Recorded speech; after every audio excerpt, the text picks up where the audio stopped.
God बनाउनु पर्यो घर घर हाल्ने जोइने खुइने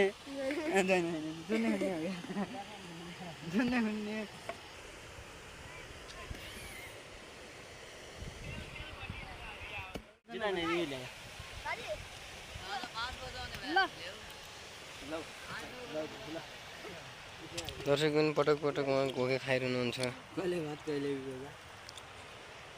काम कुम ज्यादा खाने काम गर्नुहुन्छ उहाँ। हो यस्ता गरी काम गरे पनि आखै म विकासमा कति खुसी मान्छ। मजाले उता गरे आखन यता गरे आखन हामीले हुन्छ यो पेटहरुले आएर खाना खाना पताउँछ हुन्छ।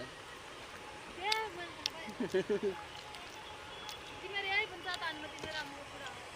के त हेलो खन्यौ किन अन्डा खायो अगाइ ओभर भयो तेन्नु मात्र यहाँ खायो म चाहिँ खायो